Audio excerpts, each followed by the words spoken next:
Inside this book, secrets of sharks are revealed by a man who has spent a lifetime in the company of these predators. A man who can call sharks up from the deep, feed them by hand, and interact with them in ways never before imagined.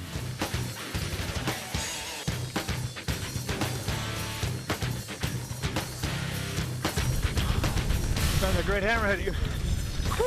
For Manny Puig, the goal is not simply adrenaline-pumping adventure, but rather to gain insight on creatures that are rarely seen and often misunderstood. See how fast he's moving right now? He's highly stimulated. He was pulling me around like this, just punching down on it. His methods may be extreme, but this hands-on approach gives him a unique understanding of shark behavior that sometimes eludes traditional science. Large makos showed zero fear of us, of man.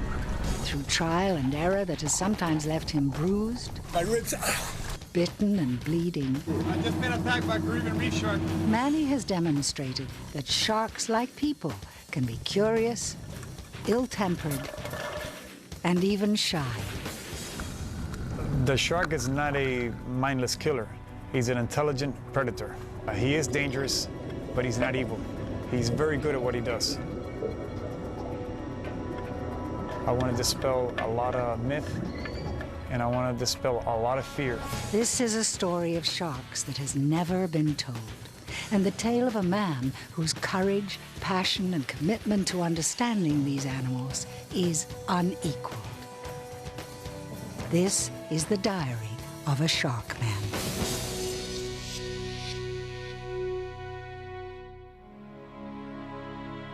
While most would try to avoid the shark, Manny Puig seeks them out, not with hooks or spears, but with a desire to share their underwater world. To know how this predator behaves around man and what threat is he to a man, and really learn that, you have to be face to face with him. You have to be in this world with him.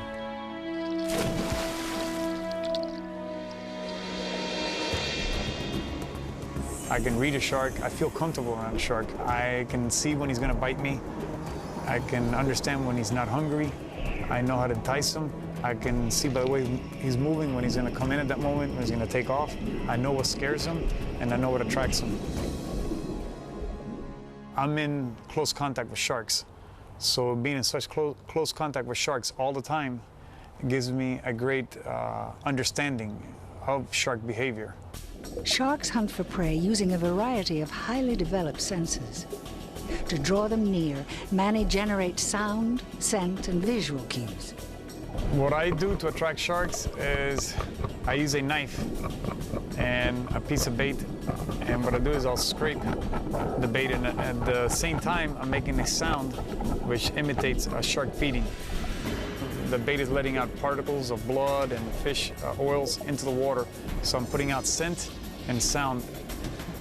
When the shark comes within view, he will see that I have a piece of bait in my hand, and he'll see that I'm working it, and it's like inviting him to dinner. To ensure the shark does not eat and run, Manny keeps a firm grip. He's never been bitten while hand feeding, proving a shark is quite capable of distinguishing a hand from a fish. I believe in the shark's mind that he thinks I'm another species of predator or some other similar creature in the ocean, and I'm eating this fish. And he wants to take a piece of it like he would do to another shark. Found a great hammerhead. Whew, that's the first time I ever had a great hammerhead hang off the bait that way. I don't think it hurts a shark what I'm doing, and I think I'm learning a great deal from what I'm doing. I believe that the only way for me to get to know these sharks very well, especially the species that attack people, is to be this close to him. I'm going to learn firsthand what he's about.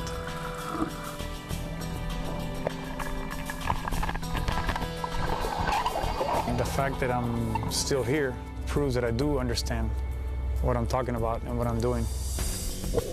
I want to replace fear and ignorance with respect and understanding.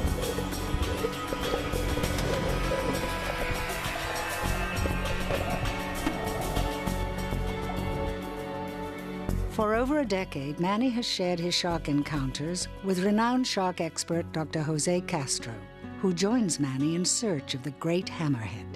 Well, what do you think the chances are that we'll see the great hammerheads today? Well, we found them every month of the year, but April's the best time. We both share a great deal of curiosity about sharks. He gets to see live sharks more often than I do. He gets to see more behavior in the water than I do. So anytime I come with him, you know, I get to see things that I haven't actually seen in the sharks. You know, very few people get to swim with a great hammerhead, so I'm thrilled to be here and be able to see them in the environment. Usually we see dead ones, so today we're going to see a lot of them in action, so it'll be quite a treat.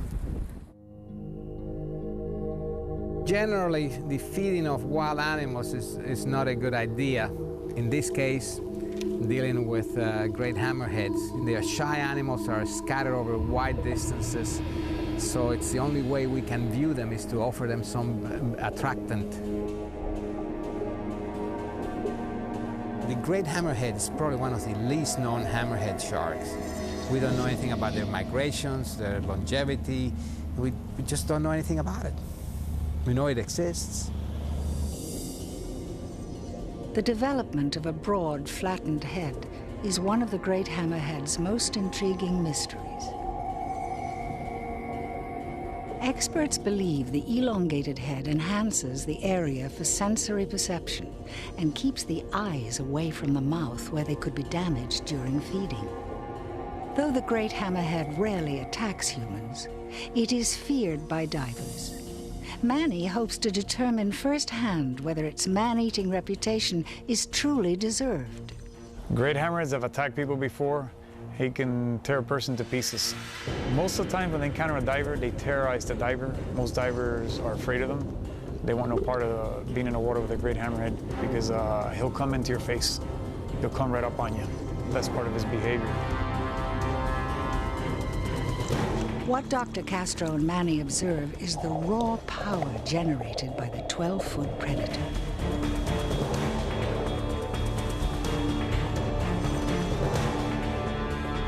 Handling a single shark is difficult, but now a total of 3 great hammerheads have arrived on the scene, a scenario that has taken Dr. Castro and Manny by surprise.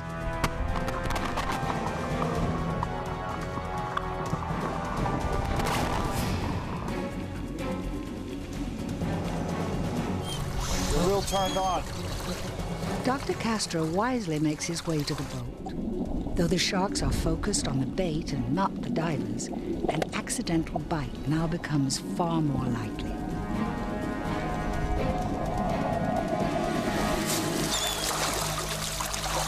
Too many to keep an eye on that. Too many. Manny makes sure that the animal sees the bait, that he's in fairly clear water, and he keeps an eye on the animal, so if the animal gets too close to him, he can intercept him and hold him and push him away. But anytime you introduce the factor of confusion, either by moving the bait or having the bait too close to you, you run the risk of getting bit by the animal.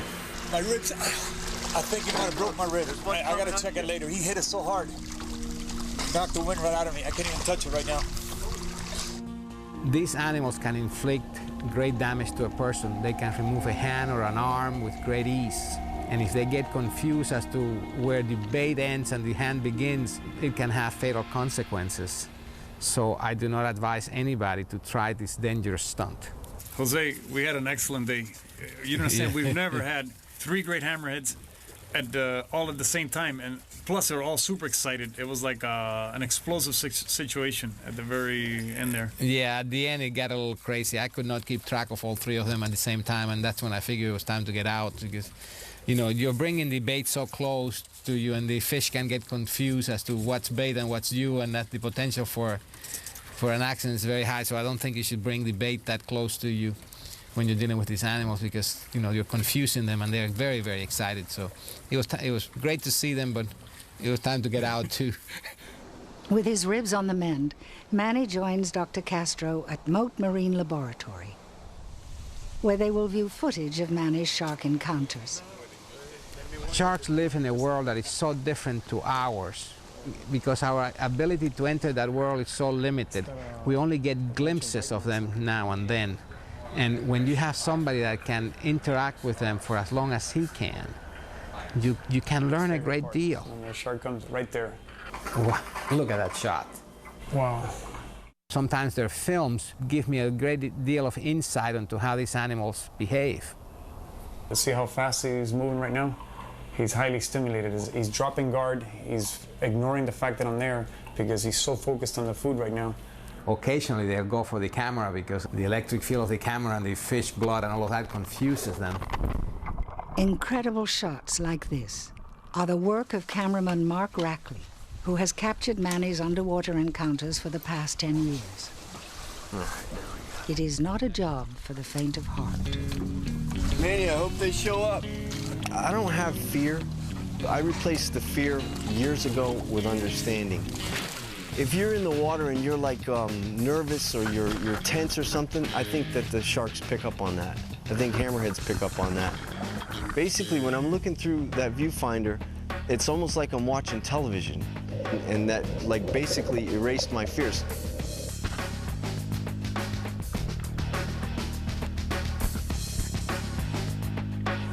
I think my favorite shot of Mark's is that shot where he has a large tiger shark coming down, opening its mouth and grabbing the camera lens, and you can see all the way down into his gut. He's a great cameraman and a man with steel nerves. I don't know how many people can hold a camera steady with a 10 or 12-foot tiger shark coming over and trying to grab the camera away from him. Noisy bubbles produced by scuba gear can frighten sharks, inspiring Mark to master breath-hold diving. I don't use scuba. I do all of my filming breath-hold diving. If I'm filming hammerheads, I usually hold my breath around 2 minutes maximum. I try and stay as calm as I possibly can and not tense up at all, because the second you tense up, you just start burning your oxygen. And if you're down there and you're waiting for a hammerhead and you're tensed up, by the time he gets to you, you've got to come up and you lose your shot. Mark can hold his breath for an incredibly long period of time. The first time that I went out with him, I saw him laying on the bottom next to some bait, waiting for the sharks to come over in the bait, and he stayed there for so long that I thought he had passed out. And I was assured by Manny that he was okay, and about a minute later he came up to the surface, took one breath, and went back down, and then I realized that these guys were in a class to themselves. To complement Mark's spectacular footage, Manny, an accomplished artist, is often inspired to recreate their shark encounters on wood, clay, or canvas. Mark shoots everything, you know, all our scenes, but every once in a while I see something that if he can't capture it, I'll go home and I'll memorize it and draw it. I think sharks are very good looking. They're very impressive, they're very cool. And the final product is just a perfectly gorgeous looking animal. Manny's passion for sharks has spilled over to the classroom, where he takes every opportunity to educate young admirers on the plight of these animals. Sharks are very necessary to the ocean ecosystem, and they're being depleted in tremendous numbers, and we're going to pay a heavy price for it. How come shark preservation is such a problem nowadays? Sharks are valuable. The shark fin trade brings in a lot of cash, so for the sake of money, a lot of sharks are being killed at tremendous numbers around the world. I don't want to see the shark disappear from the oceans. I want the sharks to remain out there. They belong out there. They're there for the good of the world and the good of everybody, and I have to convince people of that. He teaches people about all the issues and all the problems that are going on with sharks and everything that's going on in the ocean, so people can help solve these problems.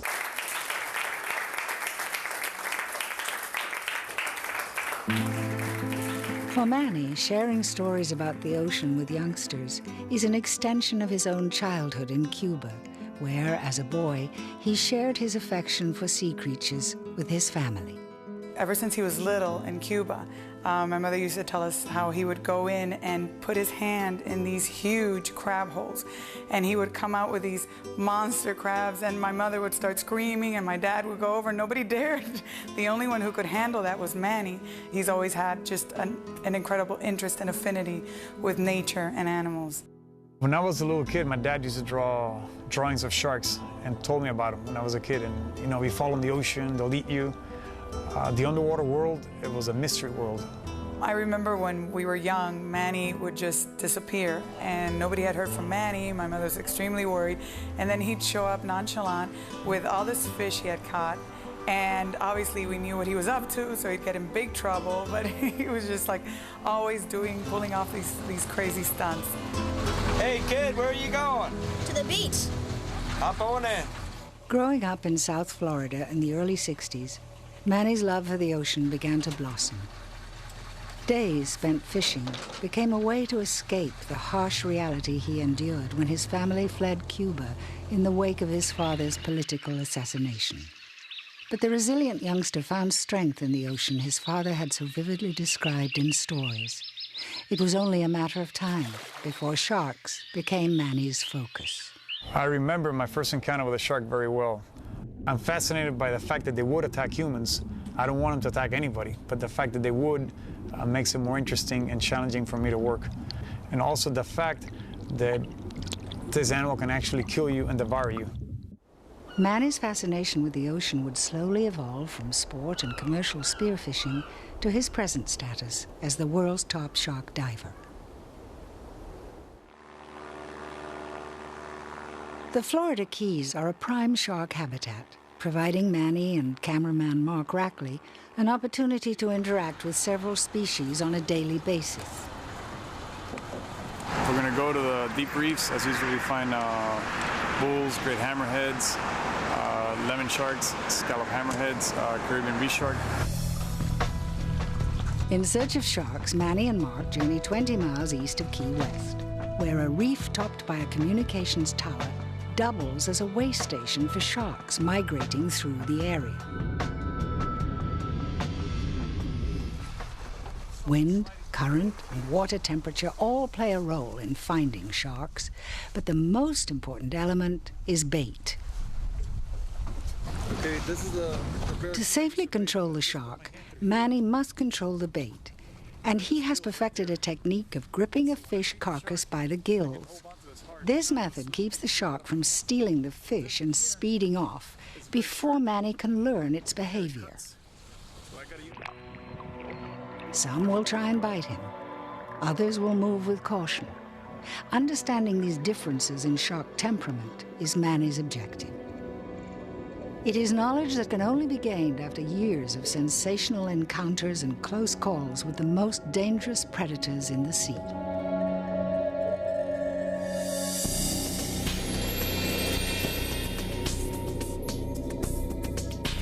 Lemon sharks are extremely common here in the Florida Keys. They're on the reef, they're in the deeper water, and they're also in the Gulf of Mexico side.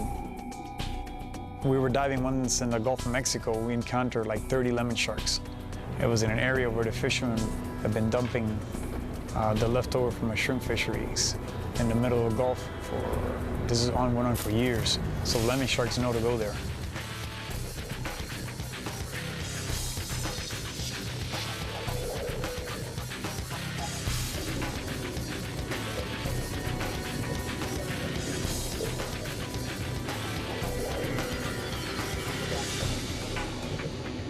Most sharks are tough to hand feed.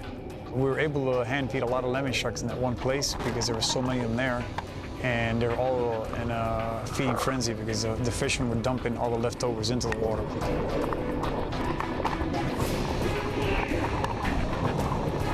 You gotta understand that most of the sharks I encounter have never encountered humans before, and they're very cautious, and it's very difficult to get them to come in for the first time.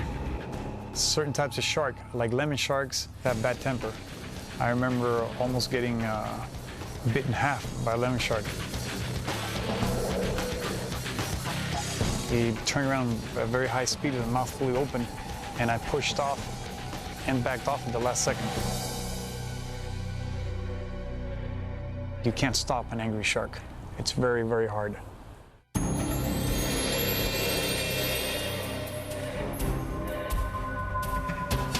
I believe that the different species of shark have different temperaments.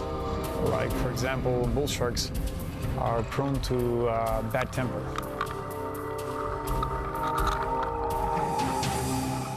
We followed a bull shark one time with a boat, And the bull shark didn't want to be followed, so what did he do? He turned around and attacked the boat with tremendous ferocity.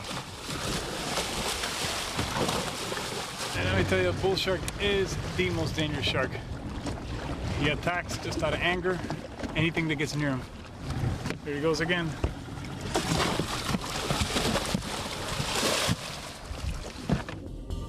Entering the water with bull sharks is a risky proposition, and for cameraman Mark Rackley, it often becomes a game of shoot first, defend yourself later. I'll spin a lot, I'll look behind me a lot, and if I have sharks coming at me, I will defend myself, I will push the camera towards them. Anyone that goes in the water and films sharks and is around these animals, there's a chance that, you know, you could lose an arm, you could lose a leg, you could lose your life.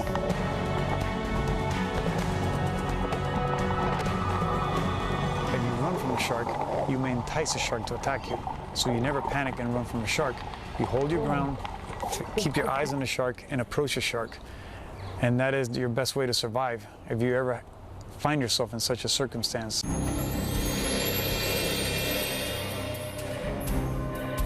A nearly catastrophic incident with a Caribbean reef shark taught Manny an important lesson.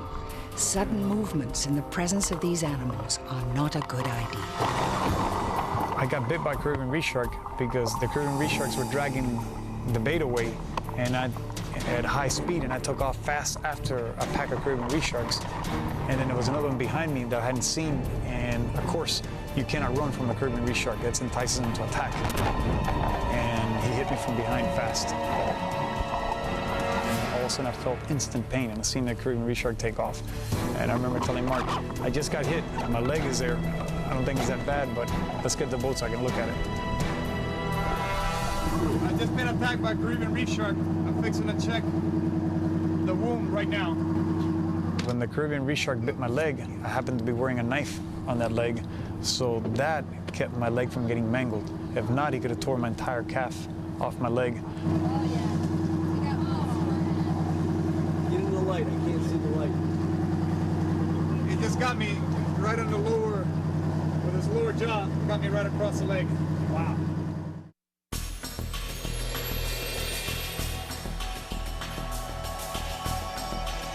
In Florida's northeast coast, most of the attacks are done by blacktips. Out of maybe like 34 attacks, like 32 of them were done by blacktip sharks in that area. I remember seeing in the news one time, they were lined up in a hospital, like around 20 people were in a hospital. All were attacked within the same week by blacktip sharks. This was the so-called shark summer of 2001, when a few high-profile attacks spurred a media frenzy and prompted Manny to search for answers at a known blacktip shark hangout. He would soon find himself completely surrounded. It's not that they're the most dangerous shark, it's that they're there in large numbers and it's the right condition for them to attack. Most of the attacks occurred in the murky waters of the surf zone, where blacktips can easily mistake a hand or foot for a fish. The people got to be there, the sharks got to be feeding, the conditions got to be right, the water's got to be murky, and that creates a situation. As Manny discovered, the blacktip is extremely cautious, only taking bait after hours of coaxing. It was obvious to Manny that attacks attributed to this shark were simply accidents. First time ever with a blacktip. What a nervous shark he is, man.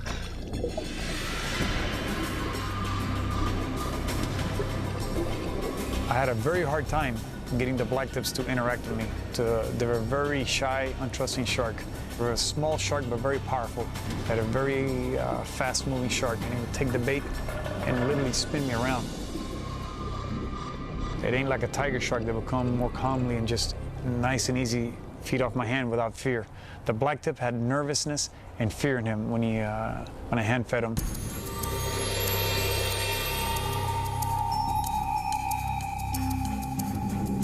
The tiger shark has a voracious appetite and considers everything in the water fair game. Manny learned quickly that a tiger can never be trusted. They would feed very slow. I would hand feed them. They would come in slow and confident.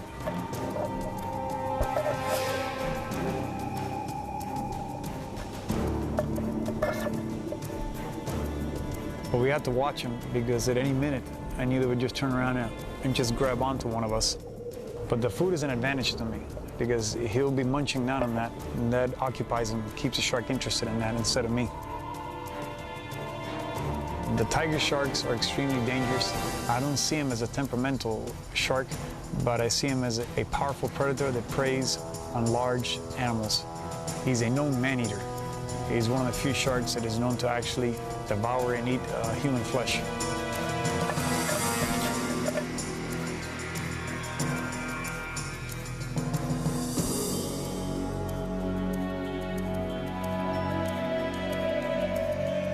I spent like 15 years in the Florida Keys before I ever saw a tiger shark.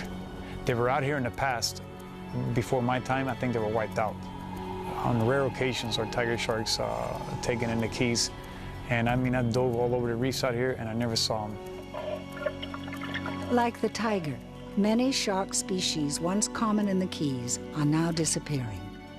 Worldwide, an estimated 100 million sharks a year are taken, and some species found along the Atlantic coast have declined by 75%. By raising public awareness, aquariums like this one will play a vital role in conserving what is left of rapidly declining shark populations. It's all about educating the general public and the people around the world about how important sharks are, what magnificent animals they are, and creating interest in these animals. They're not only important predators in their environment, but also beautiful and graceful creatures.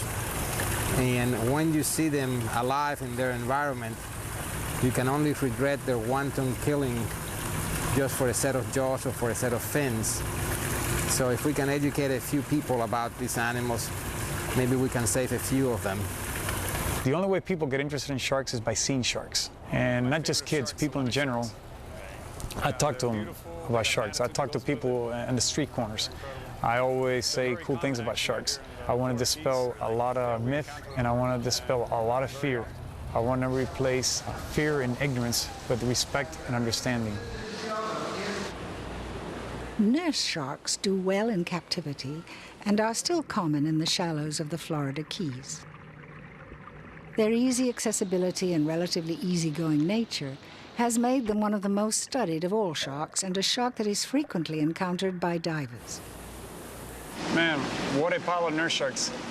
We encounter lots of nurse sharks laying along the bottom, while other sharks, the only way to see them is you usually got to have food for them. Sometimes you may see 3 or 4 large nurse sharks laying under a ledge. So they're very easily encountered by divers, and the tourists that come diving in the Keys enjoy seeing them very much.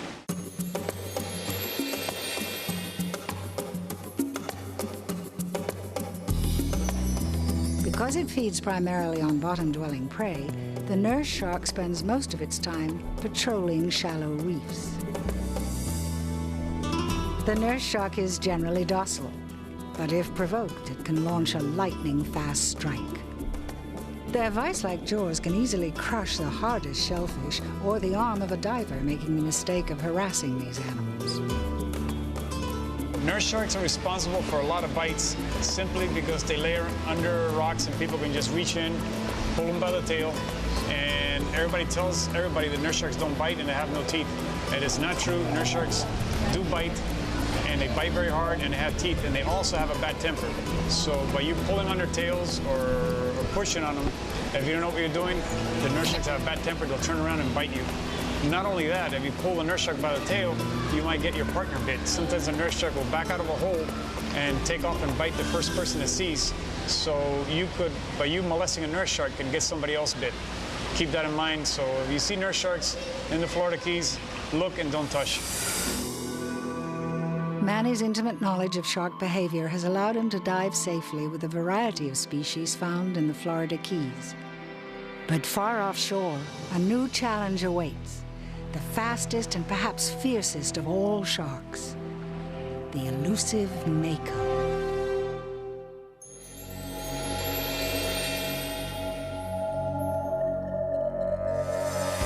Makos have a very dangerous reputation. I've heard all kinds of stories, how even when they're hooked, they jump into the boat and they go crazy. You know, they jump up in the air, they're very fast, very powerful. And they attack large game fish like swordfish, who themselves are very dangerous.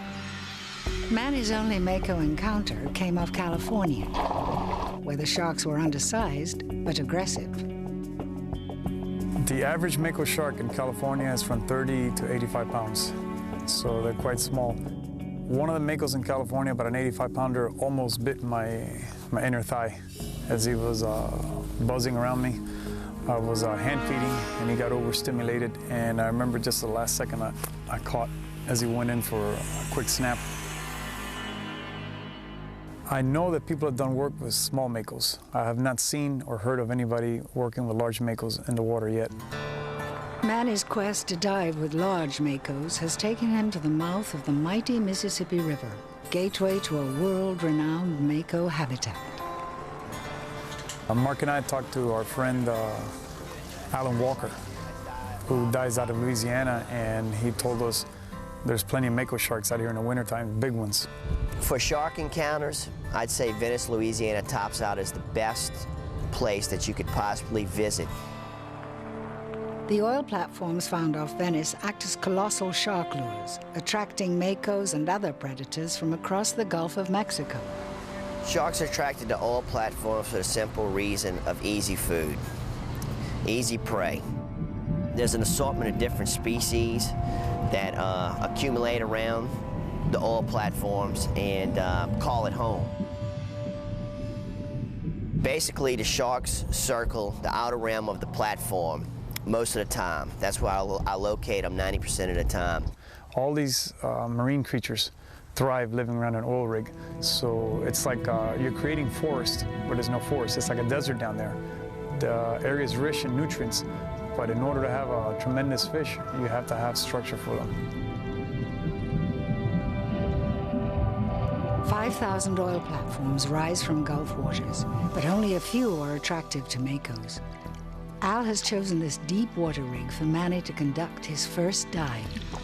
It's just sitting right on the edge of the Mississippi Canyon. It's sitting on the edge of a 2,000-foot ditch. So all the big giant predators that stalk that ditch come right on up to that oil platform. Easy pickings. Anytime they want to eat, there's a food source there for them, whether it be wahoo, tuna, barracuda. This is a platform we call Moxie. It's Mississippi Canyon 365. It's the right number of it. It sits in 1,200 feet of water. Due to the fact that we're in this deep, deep water right here that the mako loves to be in, we have a very good chance on getting one today. In the shadow and hum of the working platform, Mark and Manny silently pull on their wetsuits, totally focused on what may be waiting below.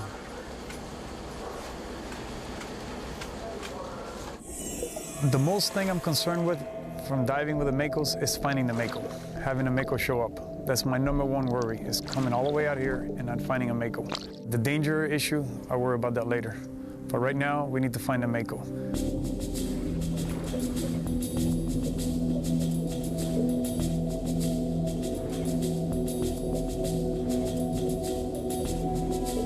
Hours pass, and despite Manny's relentless baiting, no makos arrive. It is especially disappointing for still photographer Kat Gennaro, who had hopes of documenting this historic summit between human and shark. As morning turns to afternoon, the concern now is that Manny will run out of bait or daylight before the shark arrives. When you're going out looking for an animal like this, like a mako shark in the middle of the Gulf of Mexico, is like looking for a needle in a haystack. Al Walker believes the makos are nearby, but staying deep. If he can spear a fish, its erratic movements may lure sharks up from the depths of the Mississippi Canyon.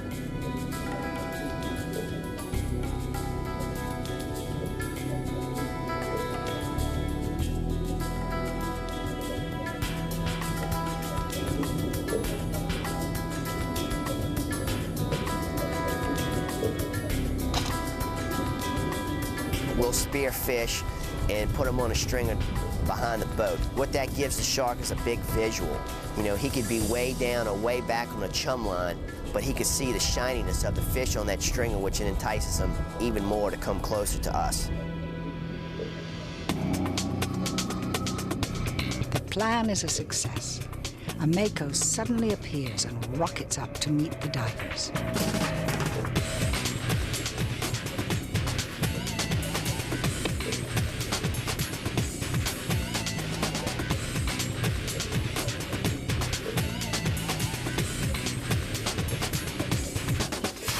As we thought, we were going to come across a mako. We did. Quite a really beautiful specimen. I'd say about 500 pounds, maybe a little better. Hasn't came in on us aggressive yet, so we're having a good time filming right now. But suddenly, the curious shark turns its attention away from the bait and toward the divers. It is Kat's first experience with a mako, and no doubt the mako's first experience with a human. Came in super fast. And he just, like, right at me, and hit the camera, and it was just like, wow. I don't have to worry about Mark. I know that he can handle the situation if he's under attack by shark. I saw that shark go after Mark's camera and go after his legs. And I also saw a shark go after Kat. And Kat have never been in the water with a mako. They are just incredibly fast, and they come at you from all different angles. I was just glad that Al was there watching my back. Dad, as long as I have the stick out, he won't even come towards us because he sees I'm going aggressive towards him. So I'll get the stick in the picture and then yank it out. You get a close-up. I used my camera to push away the sharks, but with this mako, it wasn't enough. He could have taken my camera and my arm in one bite.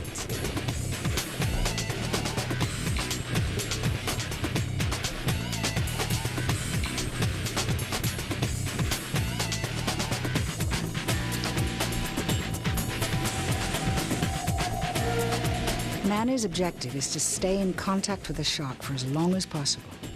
This means holding tight to the bait despite the shark's insistence on ripping it away. Though extremely dangerous, Manny believes this technique has allowed him to pinpoint some differences between near-shore sharks and sharks of the open ocean. Sharks of the open ocean, sometimes within minutes after I've seen them, they're already eating right out of my hand. And they're also more likely to bite you. They're, I would call them snappy. I was holding the wahoo head, and he grabbed it. He locked it on his teeth onto his head, so I was holding on. I wouldn't let him go. Wouldn't let him take it, and he was pulling me around like this, just punching down on it. It's amazing. But I could see his eyes right here, you know, eyeball to eyeball with him. I could see his eyes and his teeth right here. Beautiful, man. It's got to be the prettiest face I've ever seen. Unbelievable. The hypnotic beauty of the mako shark does not reflect just how dangerous a predator it can be. Many spear fishermen in the Gulf of Mexico fear the mako, and stories of narrow escapes are common. Manny hopes through continued work with these sharks, he will be able to help divers learn to avoid attack, even if it means putting himself in harm's way.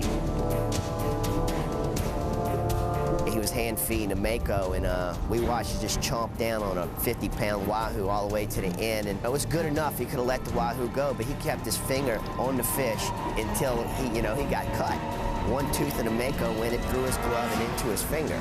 So, I mean, if that's not close calls, I don't know what is. I had my hand a little too close to his mouth, and I got nipped while I was hand feeding him a wahoo head. He cut me on the inside.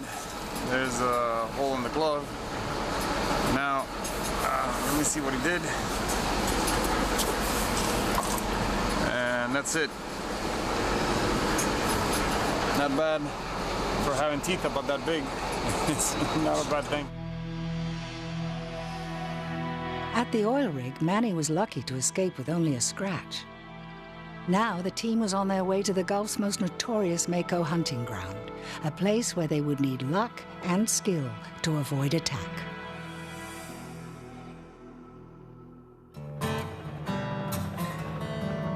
Changing attitudes about sharks is not easy, but what Manny and Mark accomplish in the water often helps them to promote these creatures on land.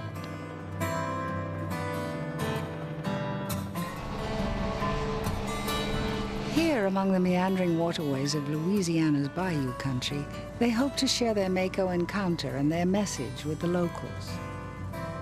Their hope is that the shark will not be viewed as a mindless killer, but as an important part of the complex food web so many Cajuns depend on.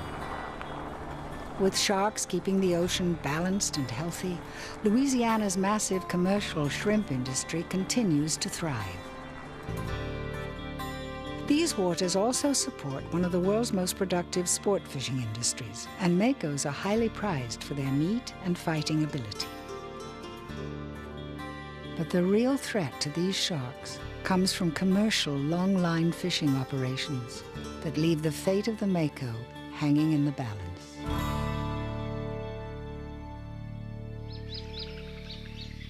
They seldom attack humans, but at a local fishing spot, mako shark encounters are becoming more frequent and more dangerous. Manny hopes to dive with these sharks to learn more about their aggressive behavior. Alan Walker's taken us to an area. It's like an underwater mountain in the Gulf of Mexico in deep water where a lot of tuna frequent. And he told us that there was a lot of tuna in the area and large makos were out there feeding on the tuna. So that's exactly what we're after.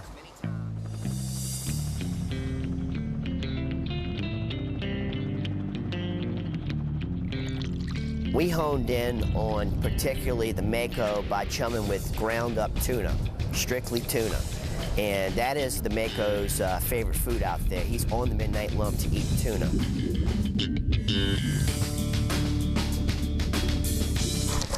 What we're sitting on is called the midnight lump. It's a giant salt dome. The tuna migrate across the midnight lump every year. The mako come here and just gorge themselves. And we're in the process of catching bait.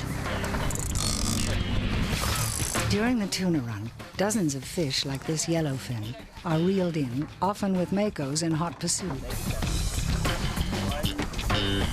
Manny believes this constant fishing activity may be a key to why the makos are so aggressive at the midnight lumps. He was mean, Jesus.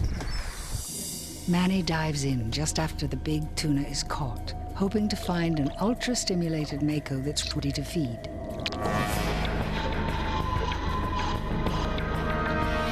By inviting the shark in close, he learns how to defend himself from attack. I keep a hand on sharks when they come by me, because if anything happens, I have a pivot. I can always push him up out of the way, away from his mouth. The only thing I worry about is that mouth.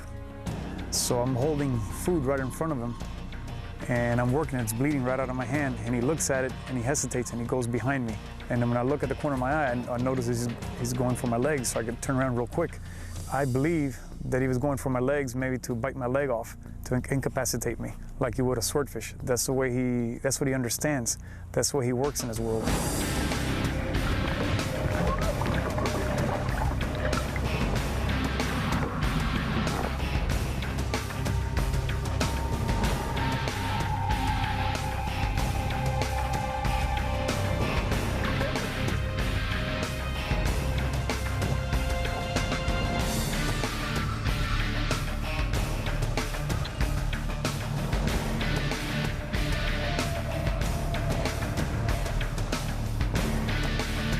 A shark out there is looking for food. He's not looking for a fight. And if he thinks you're going to injure it, he's going to be cautious and back off from you.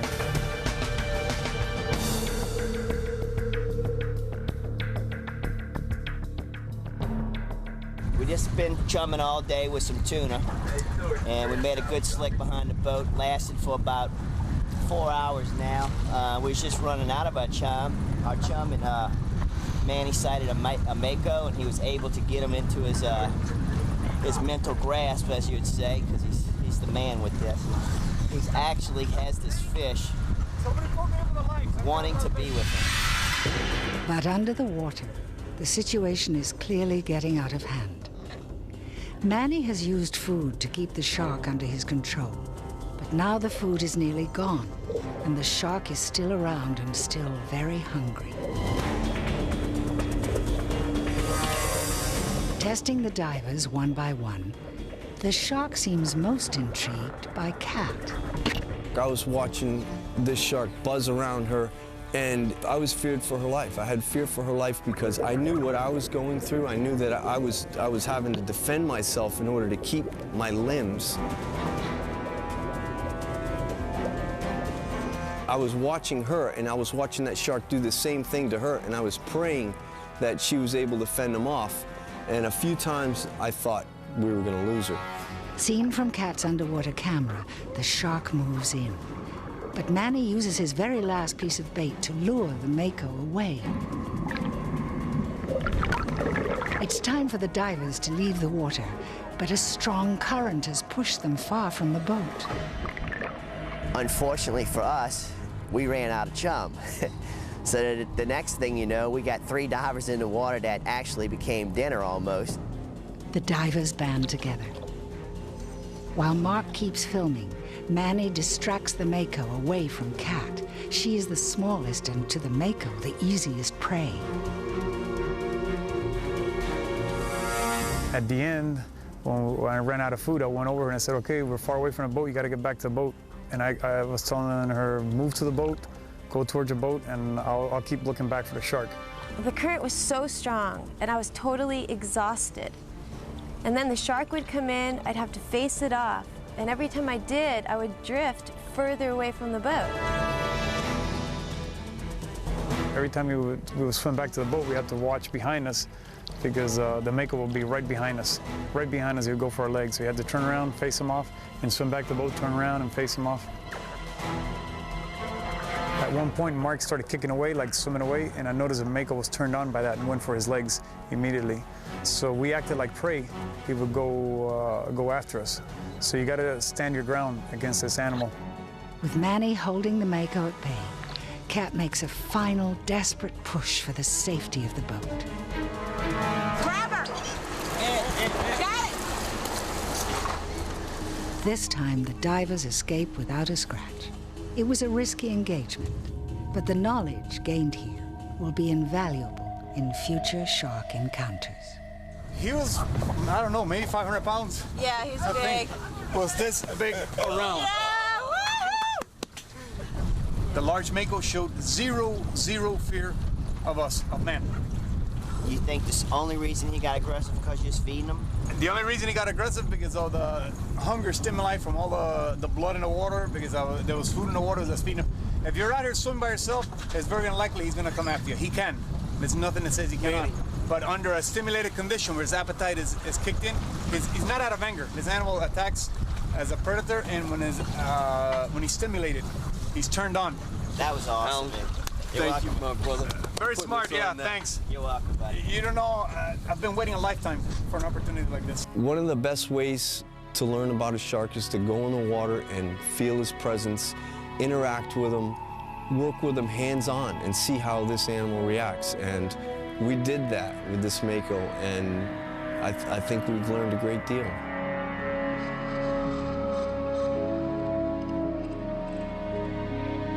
I've dove with many dangerous sharks, but they're only dangerous on rare occasions. Well, the mako was my first encounter with a big mako. He was dangerous every minute we were in the water with him.